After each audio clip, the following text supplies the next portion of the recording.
Morning, everyone. Ado here, Homeless Services Management Team at Crosscare, Social Care Workers Board at Carew, and a member of the Consultative Forum for Former Residents of Mother and Baby Homes.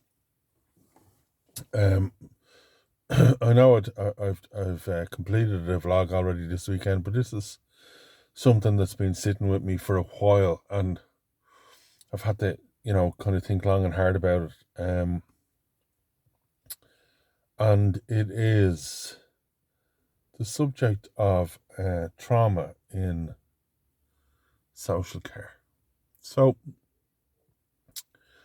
we're very well aware as social care workers, social care practitioners, social care managers, social care directors, PICs, etc., that a lot of our service users, our residents, those that live with us, may have trauma in their lives, and that some of us may experience, because of that trauma, we may experience vicarious trauma, where their trauma can impact us.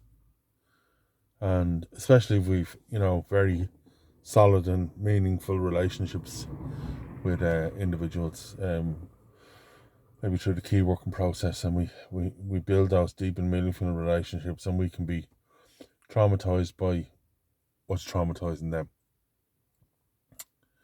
But what I want to look at is something that I haven't seen too much about, and that's our trauma. So in servant leadership, one of the things they ask you to look at is to look at your why. Why are you doing what you do? Why are you in social care? And it's a big question, three letters, WHY, but it's very complex.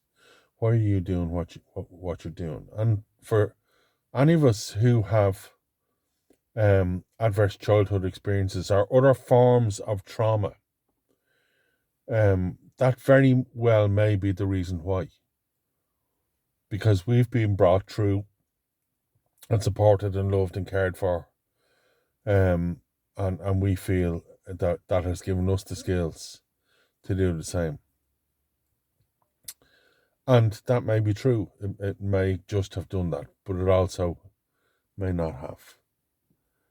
And what I find very interesting, as someone who supervises frontline social care workers, is the more you begin to understand the complexities of individuals living with their own trauma, the more you can look at the cause and effect of that on the floor. And you can see how that can be impactful on a team, on a shift, or or on individual relationships within a team, the way people perceive things and the way people receive things.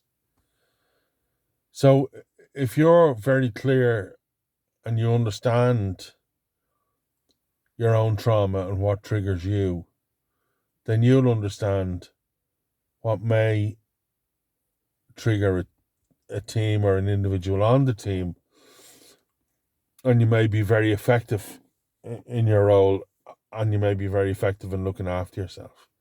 But if you don't have an understanding, or you haven't really dealt with your own trauma, well, then it can lead to situations that are challenging for everyone. Situations for the person, a difficult situation for the person who's living and feeling the trauma, and a difficult situation for the rest of the team and the management as well. So if you're a leader, a manager, a supervisor, get to know your team very, very well, and get to know what their individual traumas might be, only from the aspect that you're there to support them then.